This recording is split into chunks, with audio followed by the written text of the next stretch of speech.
Broadway's my beat, from Times Square to Columbus Circle, the gaudiest, the most violent, the lonesomest mile in the world.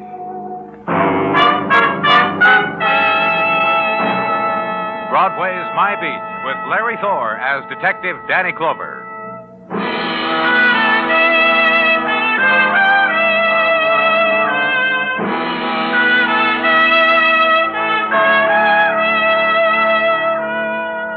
Springtime begins to search through Broadway, and its gentle winds feel out the places to set up shop.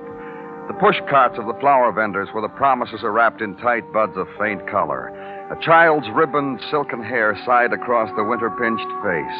A woman's shoulders, too soon eager to shed the raiment of winter's night.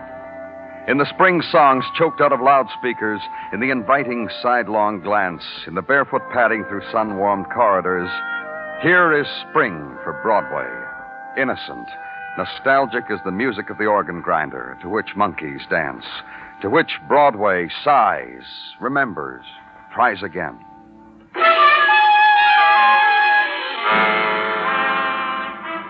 And at the edge of the March evening, against the shimmering of dusk, the anger of a man, the near hysteria, the economy-sized fury at innocence maligned. It's an outrage. A shame, a filthy shame. The way you police have nothing better to do than drag off a man off the street and push him and beat him and people standing around and snickering. No one beat you, Mr. Grace. Oh, it's the same thing. You might as well have. What am I doing here? What am I doing in a messy room with a detective and a girl with a sketch pad? Me, a man with 2 kids. An overworked wife nags at me when I'm late for supper or late for anything. Everything I ever got, I sweat for. You hear me? Take it easy, Mr. Grace. Yeah, miss. I'm in a seed store. See, I'm buying things for my lawn, my rose bushes and seeds, Vigoro and a rake. And I walk out, and a man grabs me. He makes me drop things in the street, and he brings me here. Why? Tell me what crime I've committed. Tell me. You passed a bill in a bank early this afternoon, Mr. Grace, a $1,000 bill. Where'd you get it? I got it. The bank said it was good, didn't they? Then why do you have to stick your nose in? I got it. For a man who sweats for everything he gets, how much sweat for that 1,000, Mr. Grace?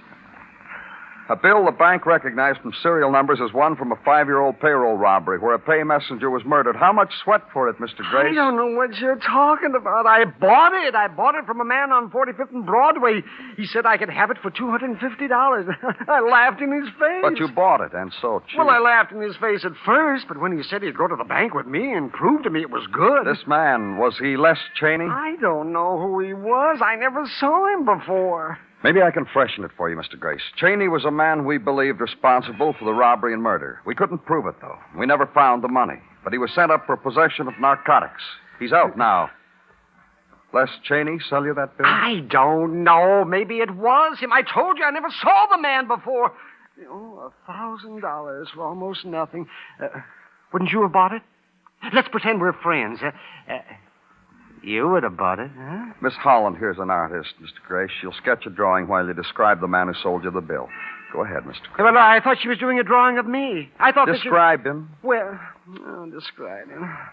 Well, he had kind of a thin, smirky face, a pinched nose, kind of washed-out eyes. They were blue, I think. They bulged out a little bit. And you getting that, miss? Don't worry about her, Mr. Grace. She'll get it. You just go on. Yeah, well, his hat was kind of slouched down over his forehead. Any distinguishing marks, like a scar or anything you should... No, there was no scar. I noticed he needed a shave, but then I guess they all do. That type. Kind of a loose mouth, something like a bird dog. Yeah, that's it. The sad eyes and the kind of sniffing around. Yeah, but that's all I remember. Now, what else do you want? Enough to go on, Miss Holland? Good. Call your wife, Mr. Grace. Tell her you'll be real late. We're holding you on suspicion. You do that? You do that after the way I cooperated? Oh, you suck me in, and then you well, you can't. You can't.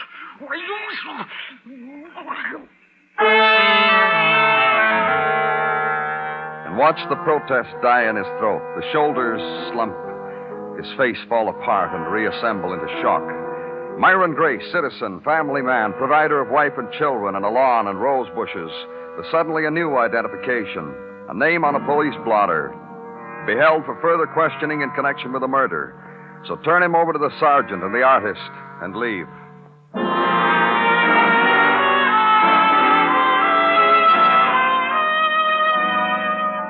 Routine now. Another reading of the records which concerned a 5-year-old crime. Records still on the active file, and the name which dominates them is the name of Les Cheney. More records. Les Cheney had been released a month ago from prison, having served 5 years of a 7-year sentence. Les Cheney, out on parole. So legwork now. Get the completed sketch and find an address and call on Les Cheney.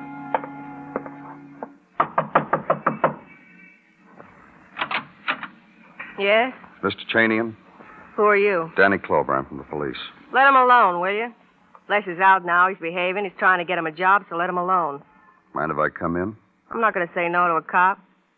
Come in if you want. Drop dead on the sill if you want. I see you made it. You want to go back? Where's Les Cheney? I told you. My husband's out. Job hunting. That's right. Sniff around the place, pull down the wall bed, look in the closet. You're a cop. Work at it. What makes you so bitter, Mrs. Cheney? Guys like you, cops like you, tore 5 years out of my husband's life. I got a thing about being married. I like to take care of my husband. I hum when I scramble an egg, and no less is going to eat it. And I'm a woman who likes when the day is over and I got a husband near me. I missed it for 5 years. Your husband was in possession of narcotics when he was picked up. You're lying through your teeth. Guys like you, cops like you, planted that stuff on Les. It ate you how you couldn't pin a murder on him, so you fixed him good. Listen to me. I want you to look at something, Mrs. Cheney. Listen to me, whatever your name is. I want you to hear it. I've been practicing it for 5 years, worth a night. Hands behind the head. The position of the lonely people. This is what I want to say to you. Die. Run, don't walk, and tell your friends to do likewise. You all through? Tell them all, you hear? Take a look at this picture, Mrs. Cheney. It's a sketch of a man who passed a $1,000 bill. Have you ever seen this man? I never saw him, and to save you a trip back, Les never saw him. Tell Les the police were around, Mrs. Cheney. And they'll be back. The cops on the beat, too, whatever your name is. Don't forget to tell them, too. Get out.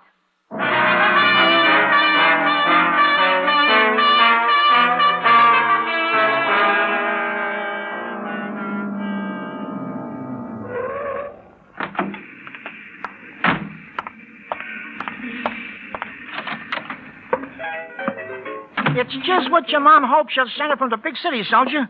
Little pillow with nice poetry on it, soldier. M's for the O's for the T's for the H. Get lost, soldier. This man's ahead of you. That's right, son. You better take off. I'm a policeman. Benny and I have a little business to take care of.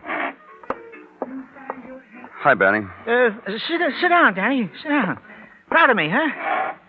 A legitimate line of trade, selling sentimental pillows for homesick soldiers. I'm doing my part, Danny. How you been, Benny? Dandy as anything. Gonna help me out? Gee, I wish I could, Benny. But I swore off being a stool pigeon, Danny. I wrote home to my mom just last week and told her how nice I'm doing with pillows and told her that I'm not going to be... Yeah. Look at this sketch, Benny. Did you ever see this man before? I haven't got my glasses, Danny. Hold it up close. Huh? You ever see him? Never, sir. Help me.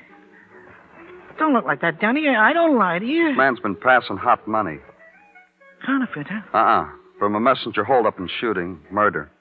This guy? Did you ever see him? I just told you, Danny. I just said to you, I don't tell you... Closing time, gents. How come closing time? 9 o'clock's never closing time. Tonight it is. I'm sick of no customers. I'm a customer. Yeah? So pay your check and leave. I'm going home. Come on. Don't stall. The only reason I served you in the first place was you flashed to 20. You owe $4.60. I brought you the change. Yeah. Where'd you get a $20 bill, Benny? Oh, Danny. Danny, look. Mm-hmm. It's 9 o'clock, ain't it? Today at 9 o'clock, Benny Fane is turning over a new leaf. Clear my conscience and leave the old Benny Fane behind. Where'd you get it? I'm glad for the opportunity to tell you, Danny. I heard about a guy who was selling hot dough. The old Benny Fane got his address and bought a $20 bill for a fin. The old Benny Fane thought it was a counterfeit, not murder dough. Where'd you buy the $20 bill, Benny? Oh, just on 114th Street, 607, first floor, all the way back. Well, good night to all.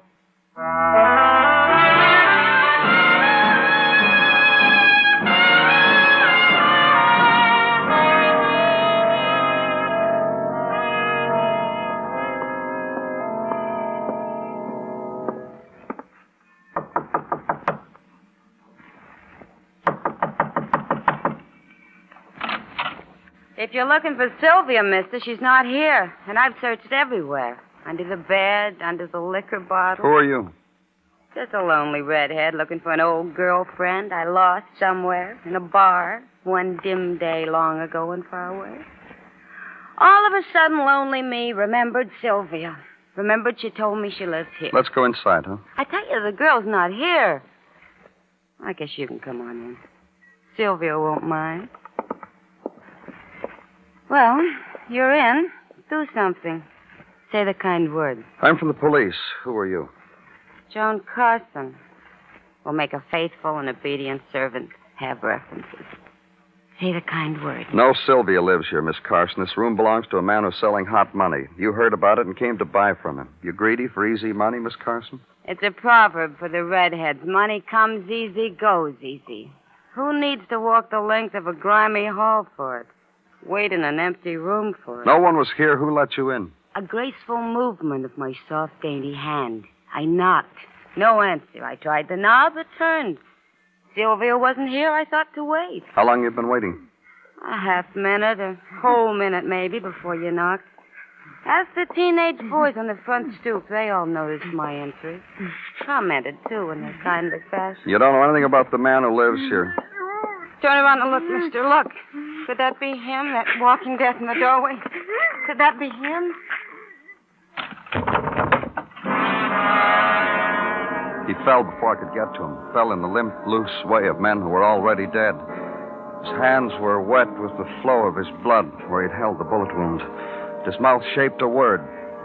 Then it, too, was gone. The death wound, the silence. This was what was left of a man whose picture I carried, who sold blood money to rose fanciers, to pillow salesmen, who had died for it, been murdered for it.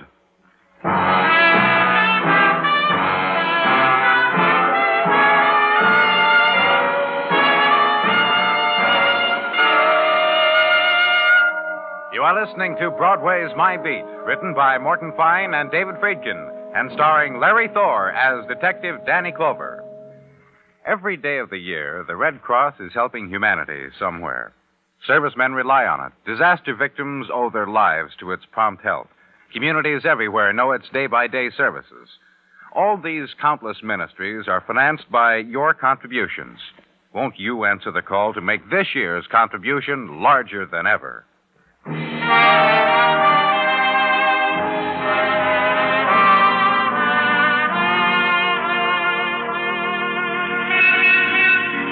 When the trade winds blow in from the Hudson and springtime comes to Broadway, it's a season of rare enchantment. March is on its way out, and a few more X's on the calendar, and it's April. It's the time, kid, for weather talk, for baseball scores from sunny Florida. And bite your lip against the knowledge that Joe DiMaggio won't be out there in center field anymore. But it's the good time. The man at the orange juice stand whistles while he puts the yearly coat of shellac on the coconut. The fellow next to you, at the coffee counter, gives you half his newspaper. And the blonde you met last night calls you at the office and tells you not to be angry. So have a smile, kid. It's that time of the year. But it wasn't smile time where I was. It was the sodden room to be found at the end of all the sodden corridors in the world. The sand-colored walls enclosing the death of a man. And standing beside him, a girl. And beside him, another man, Detective Muggavan. Name's John Mooney, Danny. Here's his wallet. Let me have it. I'll take a look around, Muggavan. Right. All right, young lady, you said your name is Joan Carson, and you came here looking for a long-lost friend. Look, mister, this don't make any difference. If a man comes home to die, and I happen to be here where he lives, I came here looking for a friend. What friend? What difference does it make? What friend? What friend? Sylvia. Don't even remember her last name. You know how you forget sometime. You pass by and you say, I think Sylvia used to live here. Why don't I go in and find out how she is? Do you know? Sure, a friend of yours used to live here. No, I'm not sure. Street looks something like this, and the house. Ask if she's sure Sylvia lived in New York, Danny. Don't worry about it, Muggavan. Just keep... Hey, Danny. Come here. Take a look. How much was taken in that robbery, Danny? 50,000. Want me to count this and see how much is missing? No. Miss Carson, come here a minute. Take a look at the money Detective Muggavan found in this drawer. Close to $50,000. You can go now, Miss Carson. Muggavan? Uh-huh. Follow her. Then walk away from it. Walk the tired night streets of early spring. Here and there a window open to it, the soiled curtain floating in the darkness, swaying to the dance the night disc jockey calls in the unlighted room. Brush shoulders with a straggler who is angered because for an instant you made him lose his hurried way to nowhere. Then smiles his forgiveness because there, at the end of the corner where the street lamp dims, he sees it, will find it again. And then the quiet street where your room is, where if you're lucky, sleep waits to welcome you. Only first you must rid yourself of the image of a murdered man who sold money engraved with death, of a girl with red hair who walked now or slept or laughed, and the shadow that mocked her was not her own. And sleep is diluted with these things.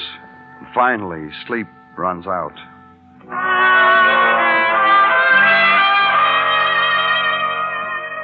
And at headquarters the next day, make a phone call to Les Cheney for routine questioning. Be told by his wife that he'd gone out to an interview for a job. Tell her that when he came back to stay home, you might be stopping by later on. Then it's noon. Your lunch hour is short because... Danny Clover speaking. Muggavan, Danny, get down here. The Charles Hotel, West 12th. You got some? Yeah. A dead redhead. A dead Joan Carson. Real dead.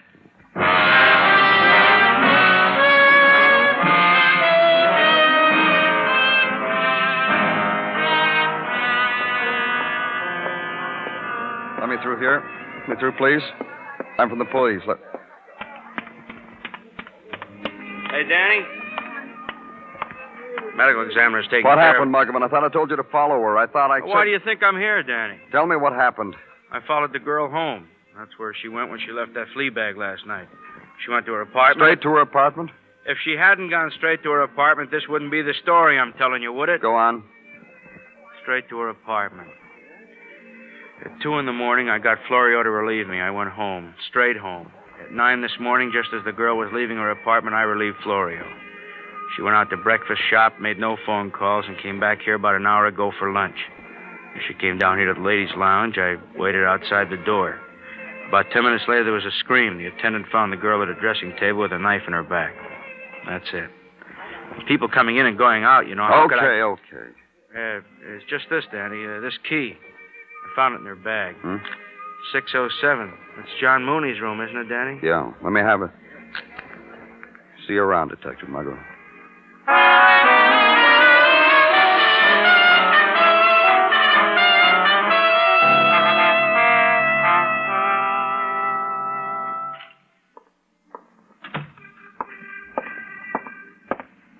I hope I have chosen the correct moment, Danny. What?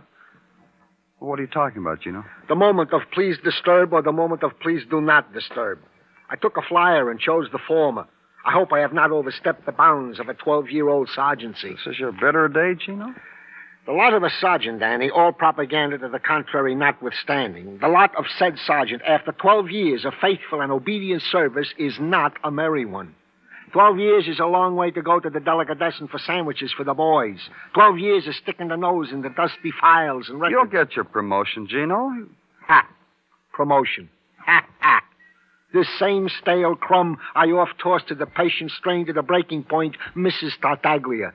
It is her comment I just quoted. Ha! Promotion. Ha, ha. It'll go through one of these days, Gino. I promise not to flip the lid while waiting. To work, huh, Danny?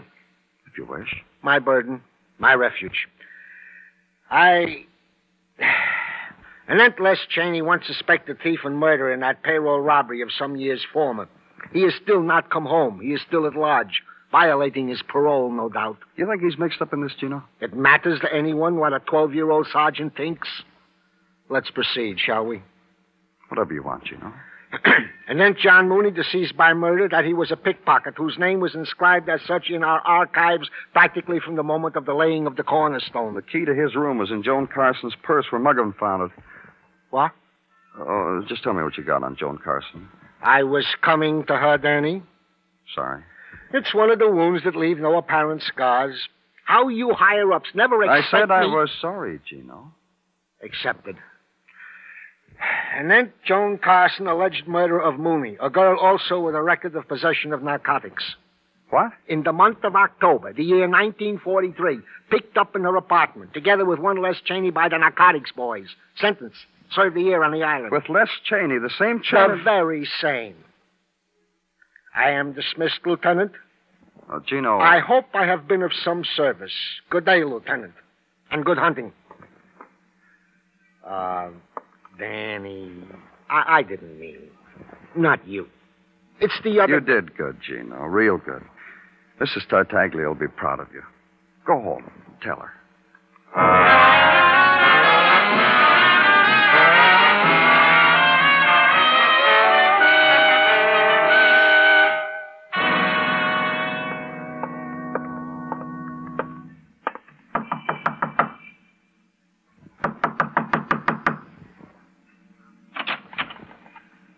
Oh, you're Danny Clover, aren't you? That's right. Les Cheney? Uh-huh. I've been waiting for you almost all day. Come on. Thanks. Here he is, Ruthie. I told Les to wait for you, so get it over with quick. Ruth doesn't mean it. Les, your parole papers say you have to be polite to cops. Show me where it says about the hat and the hands and the bowing. Ruthie. I waited 5 years for a man to come back. Look what came back. What's the matter with you, Les? You know who he is? One of the brave boys who planted an envelope of narcotics on you. Ruthie, they didn't do that. I told you they didn't do it. I violated a law and I was caught. You had to memorize that speech, Les? You always had a poor memory. What made it stick? Brass knuckles? Don't mind her, Mr. Clover. What can I do for you? Did you read the papers? Did you see how we finally found that money that was stolen in that holdup you were involved in 5 years ago? I can't go along with you on that, Mr. Clover. I was never involved in a holdup. My error. The one we picked you up for. The one you couldn't make stick. Sure, I admit it. My car was used as a getaway car, but it had been stolen from me. And you couldn't prove otherwise, so you planted the narcotics on him. Why are you talking to him, Les? Because I have to, Ruthie. Don't I, Mr. Clover? That's right. Let's get back to that money, Les. I don't understand why we have to get back to anything. Humor me, huh? Guess I have to do that, too, don't I? We found it in a man's room. The man's name was John Mooney, and he had a record as being a pickpocket. Well, Ruthie and I were discussing that a little while ago. Les read it to me out of the paper, and I clucked.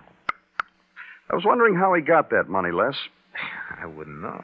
I'll tell you how I figure he got the money. He was a pickpocket, so he picked somebody's pocket. All that dough? You had a good day. Not really.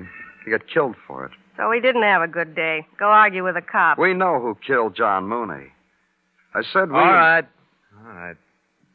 Who? Girl named Joan Carson. She killed him someplace near his hotel, took his key, went to his room to look for the money. I found her there. Clover, Ruthie's missed me for 5 years, and I only been out a month. It's like we were married all over again. Let me spend my evenings with Ruthie. Huh? This'll only take a little while.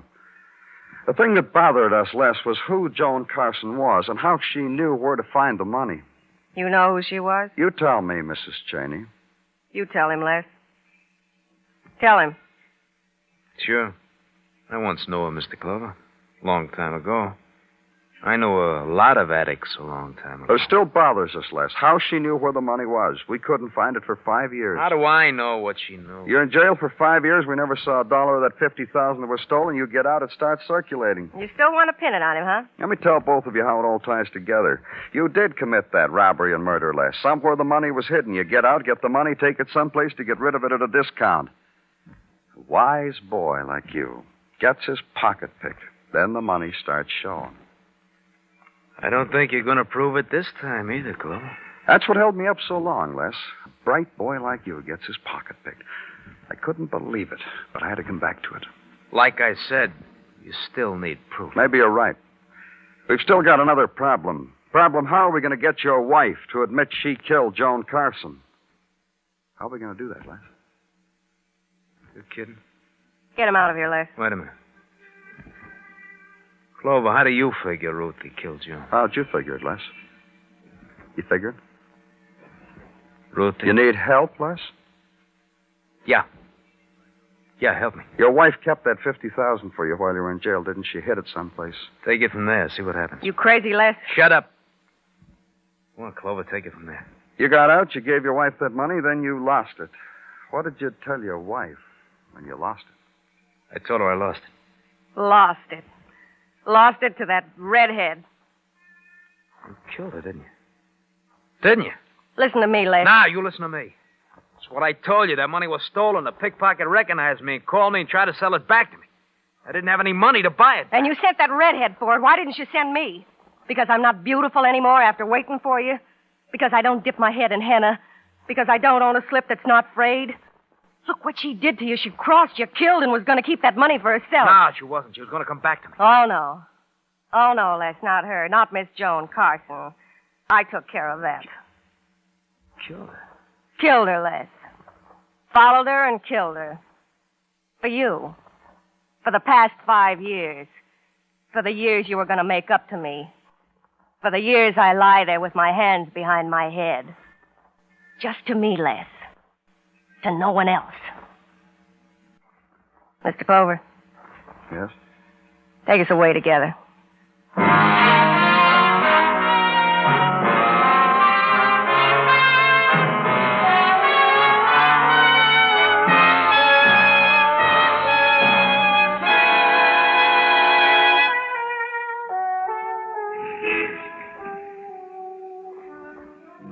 Twilight lies against Broadway like gray, speckled gauze, ripples off into another world.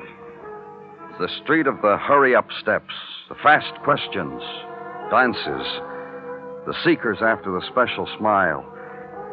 And you walk it because once Broadway touched you. You can't rub it off. It's Broadway, the gaudiest, the most violent, the lonesomest mile in the world. Broadway. My beat.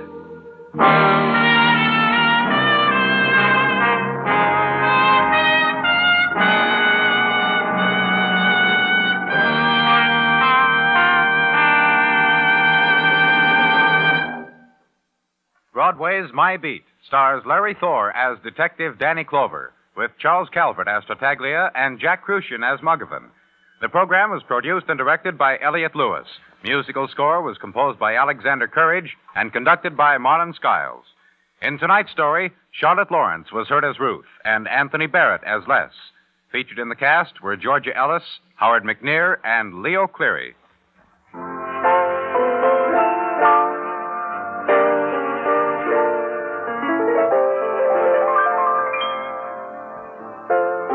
So's your old man. Yes, so's your old man and most everyone else in his generation, an Amos and Andy fan. And the beauty of their comedy is that it's just as funny, just as fabulous, just as fresh as when Amos and Andy first stole America's heart 23 years ago.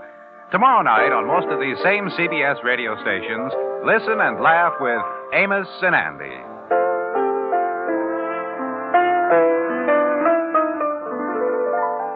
Bill Anders speaking. And remember, Robert Q's Waxworks brings you the top records and recording artists on the CBS Radio Network.